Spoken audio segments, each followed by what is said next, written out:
This is the story of Peter Dawson, the youngest of 9 children, born to a South Australian ironworker and plumber, who rose to the world stage as the highest-selling male recording artist in the world. Born in 1882, he began singing at a very early age. By 8, he was singing in church choirs, at 17 with the Adelaide Gardens Orchestra, and in the same year he commenced vocal lessons with C.J. Stevens. In 1900, he was soloist in Handel's Messiah at the Adelaide Town Hall.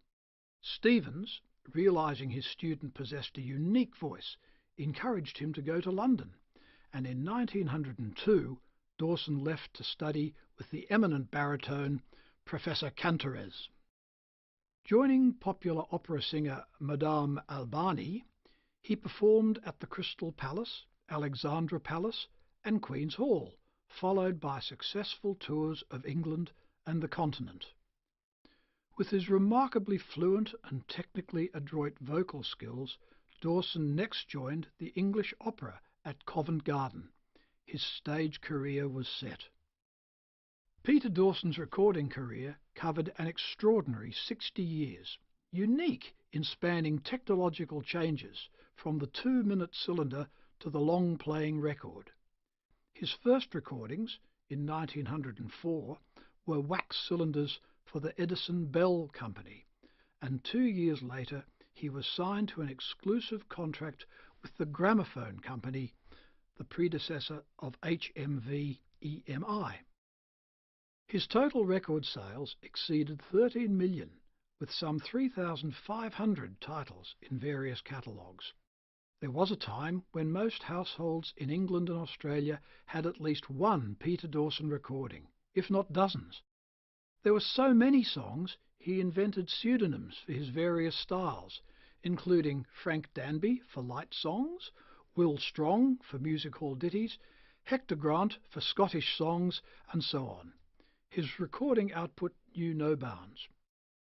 In 1908, Peter Dawson was principal baritone in the highly regarded Chapel Ballad Concerts, and in the following year he returned to Australia to join Amy Castle's company of singers for a 6-month national tour, followed by Australian and New Zealand touring for his own company of performers.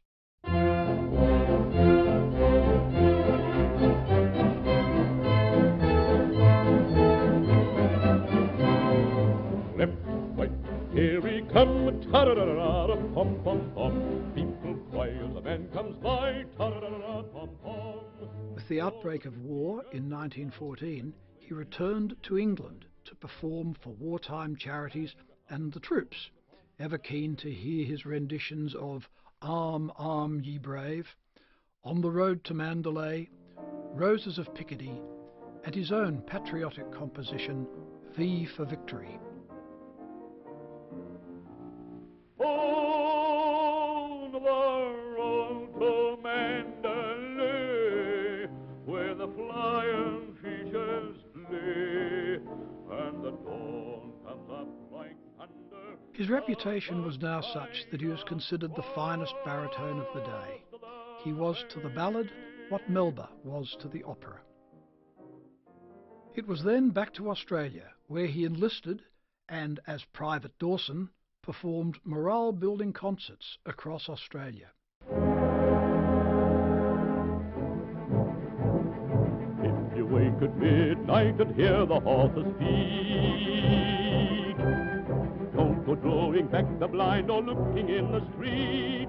Them that ask the way. In 1931, after topping the bill at the London Palladium, he toured Australia with renowned pianist Mark Hamburg. This was his most successful tour, both artistically and financially.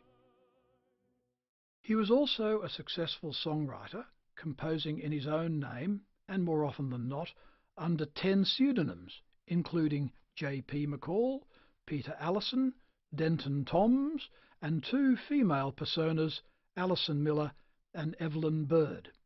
There are so many songs associated with Peter Dawson. His distinctive vocal timbre and perfect diction brought life to Gilbert and Sullivan, Wagner and his personal favourite, Handel, especially The Messiah. His classic performances of popular hits like Boots, The Floral Dance, Off to Philadelphia, and I Am a Roma prompted the 1984 Guinness Book of Recorded Sound to list him in the top 10 singers on disc of all time, alongside such luminaries as Elvis Presley and Enrico Caruso. Peter Dawson returned time and again to tour his native Australia and was here at the outbreak of World War II. He joined the war effort by broadcasting, recording and performing for recruiting drives and at army camps with troop concert parties. The singer took delight in referring to himself as a dinkum Aussie.